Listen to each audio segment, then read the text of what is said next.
La Defensoría del Pueblo solicitó una acción de protección constitucional por el retraso en el pago de salarios a servidores públicos. El déficit fiscal y el endeudamiento creciente exigen que el Ecuador mejore su capacidad de pago a acreedores externos e internos y, por tanto, que reduzca gastos innecesarios en rubros como subsidios, como salarios, por cierto, con una fuerte porción clientelar. Freddy Carrión, defensor del pueblo, nos acompaña esta mañana. Bienvenido a Contacto Directo. Buenos días, Steffi. Muchísimas gracias por la invitación y un afectuoso saludo a quienes nos ven por este prestigioso canal. Buenos días también.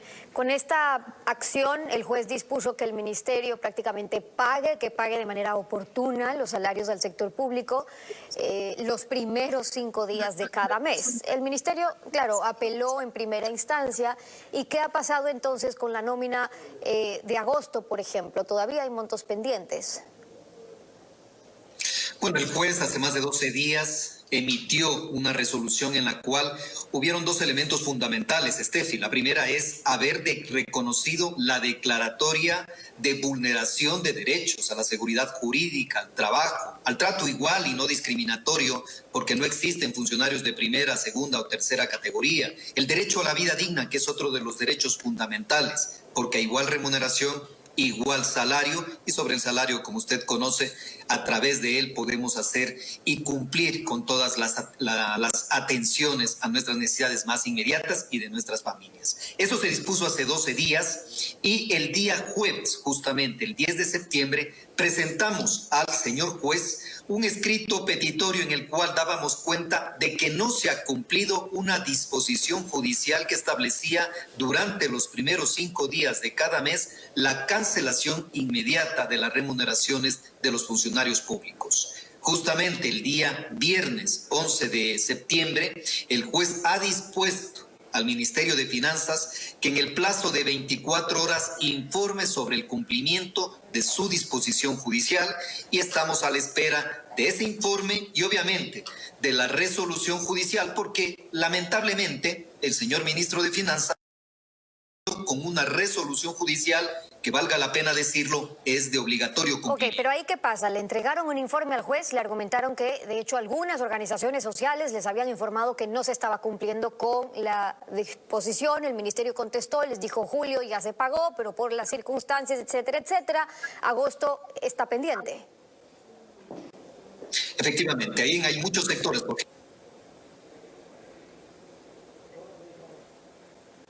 Freddy Carrión, el defensor del pueblo, nos decía que hay muchos sectores, y es verdad. ¿Cuáles son los sectores que se están viendo más afectados? Los reclamos han llegado en los últimos días desde maestros, desde sectores de la educación, desde proveedores, algunos otros. Pero ¿qué aplica desde la Defensoría del Pueblo? Freddy, nuevamente con nosotros, disculpe ese problema de conexión, pero ¿cuáles son los sectores sobre todo más afectados? Mira, Steffi, uno de los sectores más afectados sigue siendo el magisterio y el resto de las instituciones también públicas. Para ponerle un ejemplo muy claro, también la Defensoría del Pueblo, entre una de las tantas instituciones que se encuentran sin pago, también refleja esta realidad. Es por ello que le habíamos pedido al señor juez que le notifique al ministro de Finanzas para que en plazo de 24 horas conteste. Se vence el día de ayer, se venció el plazo, hoy tendría que el señor juez disponer, más que el inmediato cumplimiento, porque ya se ha verificado un incumplimiento, ya procesos de destitución, porque una resolución judicial no puede quedar sin el debido cumplimiento de ninguna autoridad. Usted reclama la falta de políticas públicas también respecto a la protección de derechos constitucionales de los trabajadores públicos en este caso, pero se ha considerado también otras posibilidades ante el escenario que estamos viviendo, es decir, el gasto público o reducir el gasto público para atender otras necesidades también prioritarias de los derechos de la ciudadanía que se anteponen. Efectivamente, en estos momentos el presupuesto del Estado se encuentra, nadie puede negar la crisis económica por la que atravesamos, o sea, somos conscientes de aquello, pero dentro de un presupuesto se tienen pagos que son prioritarios. Yo no puedo priorizar que voy a hacer un gasto en deuda externa, por ponerle un ejemplo, Steffi, frente al pago de las remuneraciones, porque la remuneración a mí me permite vivir, a mí me permite subsistir a miles y miles de funcionarios públicos. Pero en este punto hicimos prioridad a otro tipo de gastos. Somos los deudores que pagan al día sus obligaciones. El resto del mundo, Latinoamérica, ha empezado con procesos de renegociación a las necesidades de su gente. Aquí hemos hecho al revés, somos buenos pagadores, pero estamos en mora con el resto de obligaciones al interior del país. Y mientras tanto, la gente ¿de qué vive, Steffi? La gente cómo paga educación, salud, alimentos. Es ahí donde se ve la vulneración de los derechos, porque el Estado debe atender de forma prioritaria aquello que es esencial para la vida, como las remuneraciones de los trabajadores del sector público, en fin, de la gente que vive de su trabajo y que en estos momentos, por esas remuneraciones, tienen una serie de atrasos, inclusive con las propias obligaciones del sistema financiero, que como usted conoce... de aquellos sectores que tanto se necesitan, si estamos hablando de salud, si estamos hablando de educación. Y por cierto, en paréntesis, ¿no está previsto tomar acciones por la protección de los trabajadores privados? Completamente. De hecho, presentamos la acción de inconstitucionalidad de la ley de apoyo humanitario en el tema laboral. Eso de precarizar las relaciones laborales, de bajar las remuneraciones de los trabajadores, indudablemente que va en contra de sus derechos. Dígame usted, Steffi, ¿quién vive con $240, que es ahora prácticamente el salario básico que está rigiendo en el Ecuador? Pero esa es una realidad por la falta de empleo, por la pérdida de empleo, por los despidos y las desvinculaciones. Todo proceso de reactivación jamás podría pasar destruyendo el empleo, destruyendo la producción como tal, si no garantizamos un empleo digno. Y hacia allá debe ir cualquier tipo de política del gobierno nacional. El argumento es: no hay de dónde, hay otros pagos urgentes que cumplir, estamos en medio de la pandemia y por eso es importante revisar ante propuestas las alternativas. Han pasado ya varios días, fue el 1 de septiembre que el juez Carlos Fuentes aceptó esta acción de protección. ¿Qué pasa si finalmente no se cumple? Porque la situación de falta de recursos y pagos urgentes por todas partes también es crítico. Es muy crítico, indudable. Estamos en una crisis económica. Pero cuando se presentó la acción de protección, Steffi, hubo una audiencia.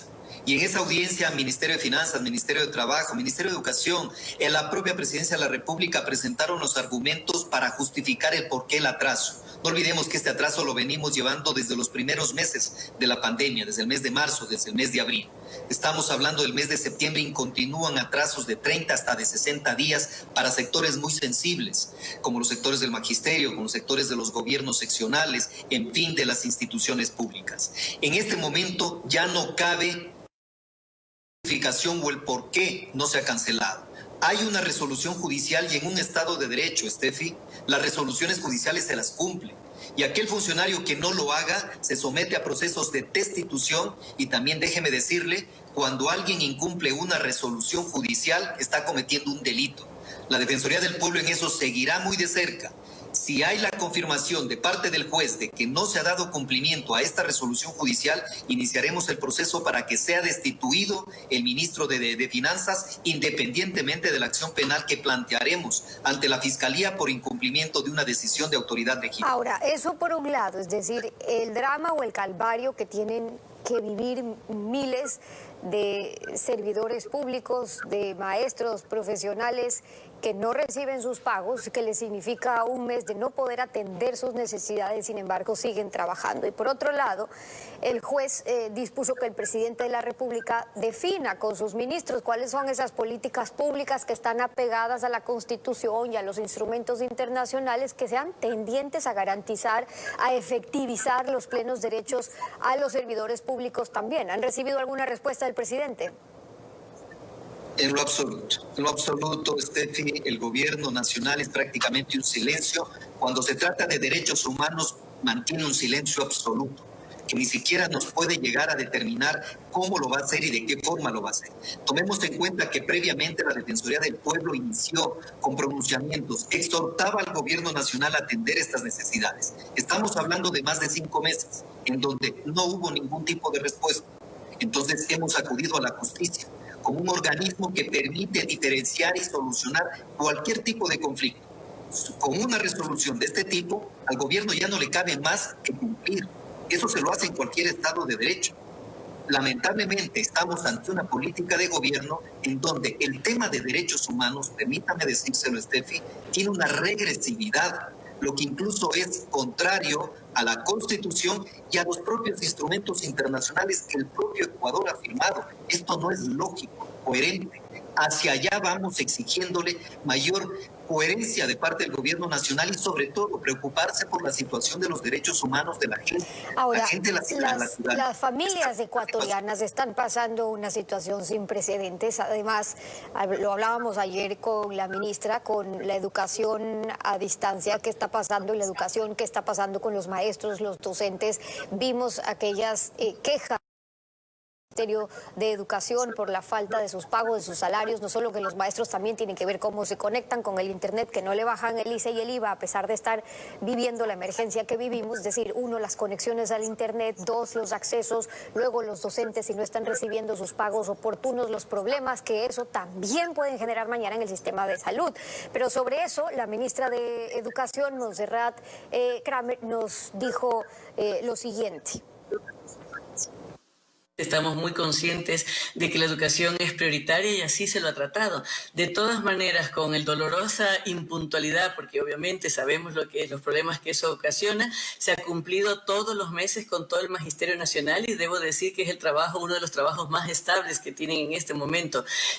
Los docentes y la sociedad, son 168.000 docentes que las encuestas dicen una o dos personas de nuestra familia ha perdido empleo. Nosotros seguimos teniendo estabilidad laboral. Por el contrario, hemos dado fuerza a procesos para que tengan nombramiento definitivo y tienen 11.700 maestros que han entrado con nombramiento definitivo durante la crisis y además por primera vez en el país vamos a hacer también el nombramiento definitivo a 1.500 docentes de la educación intercultural bilingüe que tienen que pasar primero las pruebas de dominio lingüístico. Y del otro lado, ¿qué es lo que están viviendo los maestros? Bueno, la realidad de los maestros es muy distinta. Parecería que viviéramos en dos realidades completamente distintas. Por un lado, el gobierno, que aquí no pasa absolutamente nada, que todo está en orden. Un ministro de Salud llegó a decir que inclusive somos ejemplo de tratamiento del COVID, lo que realmente resultó sorprendente. Ahora tenemos a una ministra de Educación que dice que todo está al día. En cambio, cientos de reclamos, miles de reclamos del magisterio, que sus sueldos son sumamente bajos. 1 hora de reducción en su jornada con 1 hora de reducción de su sueldo. Adicionalmente, todo el tiempo que tienen que estar dedicados para la teleeducación o la educación virtual, sin pagos a tiempo, porque a los maestros, a los docentes, dentro de esta categorización de funcionarios de primera, segunda y tercera, ellos están en la cola. A los primeros que se les paga, indudable, fuerza pública, fiscalía, de salud inclusive, hay muchos que no se les está pagando a tiempo y los maestros siempre están a la cola de los pagos. La realidad que muestra el país, las denuncias de cientos y de miles de educadores es muy distinta a lo que manifiesta la señora ministra de Educación. Yo creo que en esto nos hace falta un baño de verdad, de ubicarnos, de ponernos las condiciones y empezar a buscar soluciones que efectivamente virtual, que en estos momentos indudablemente es la prioridad para el Ministerio de Educación, pero que no tiene las condiciones necesarias para hacerlo. Pero también nos hace un llamado en cuanto a qué está pasando con aquella masa salarial, cuánto destina el gobierno para cumplir realmente los pagos a los servidores públicos, los que sí son indispensables y los que siguen engordando el tamaño del Estado sin que sean indispensables, sino que cumplen esos puestos clientelares que los pagan todos. En esta crisis calamitosa que vive el país, la Defensoría del Pueblo